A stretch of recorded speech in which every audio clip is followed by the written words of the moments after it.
தற்போது அண்மை செய்தியை பார்த்திருக்கும். சென்னையில் ஸ்டாலின் தொடங்கி வைத்த மின்சார பேருந்து பழுதாகி நடுவழியில் நின்றிருக்கிறது. அதனுடைய வீடியோ காட்சிகள் தற்போது வைரலாகி வருகிறது. சென்னை முல்லை நகரில் பழுதடைந்து பொதுமக்கள் தள்ளிச் செல்லக்கூடிய அந்த வீடியோ தற்போது இணையத்தில் வேகமாக பகிரப்பட்டு வருகிறது. சமீபத்தில் முதலமைச்சர் ஸ்டாலினால் தொடங்கி வைக்கப்பட்ட இந்த மின்சார பேருந்தானது தற்போது நடுவழியில் பழுதாகி நின்றதால் பயணிகள் அனைவரும் பேருந்தை தள்ளிச் செல்லும் அந்த வீடியோ தற்போது வெளியாகி இருக்கிறது.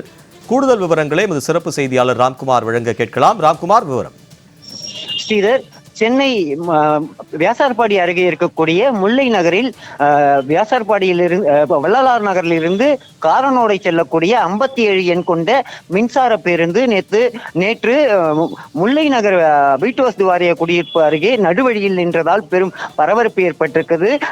அதில் பயணம் செய்த பயணிகள் அந்த பேருந்தை தள்ளி சென்று கொள்ளும் காட்சி வெளியாகி இருக்கிறது. இது சமூக வலைதளங்களில் வைரலாக பரவி வருகிறது. கடந்த மாதம் 30ஆம் தேதி முதல்வர் ஸ்டாலினால் தொடக்கப்பட்ட 625 கோடி ரூபாய் மதிப்பீட்டில் கிட்டத்தட்ட 600 பேருந்துகள் துவக்கி வைக்கப்பட்டது. சென்னை வியாசார்பாடி, பெரும்பாக்கம், அதே போல பூந்தமல்லி உள்ளிட்ட 4 பணிமனைகளில் தலா 125 பேருந்துகள் வீதம் 600 பேருந்துகள் துவக்கி வைக்கப்பட்டன. துவக்கி வைக்கப்பட்ட நாளிலிருந்தே மின்சார பேருந்துகள் ஆங்காங்கே பழுதடைந்து சாலையில் நடுவே நிற்கக்கூடிய அவலம் தொடர்ச்சியாக இருந்து வருகிறது.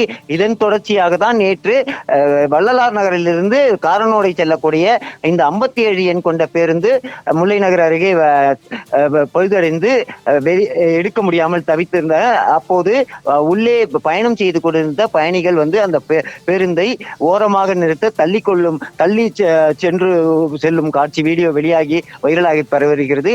அதாவது குறிப்பாக இந்த மின்சார பேருந்தை மாநகர பேருந்து ஊழியர்கள் பராமரிக்கவில்லை. தனியார் வசம் டாடா உள்ளிட்ட சில நிறுவனங்கள் இந்த பேருந்தை பராமரித்து வருகிறது. இதன் காரணமாக தொடர்ச்சியாக பேட்டரியில் ஏற்படும் பழுது காரணமாக அங்கங்கே நிற்கக்கூடிய அவலம் ஏற்பட்டிருக்கிறது. இதன் காரணமாகவே இந்த மின்சார பேருந்து மக்கள் வரிப்பணத்தில் 625 கோடி ரூபாய் மதிப்பீட்டில் தொடக்கி வைக்கப்பட்ட இந்த பேருந்து மக்கள் பயன்பாடின்றி தற்போது அங்கங்கே நிற்கக்கூடிய அவலம் ஏற்பட்டிருக்கிறது. மக்கள் வரிப்பணத்தை இந்த விளம்பர திமுக அரசின் முதல்வர் ஸ்டாலின் வீணடித்திருக்கிறார் என பொதுமக்கள் குற்றச்சாட்டு வைத்திருக்கிறார்கள். ஸ்ரீதர், விரிவான தகவலுக்கு நன்றி ராம்குமார்.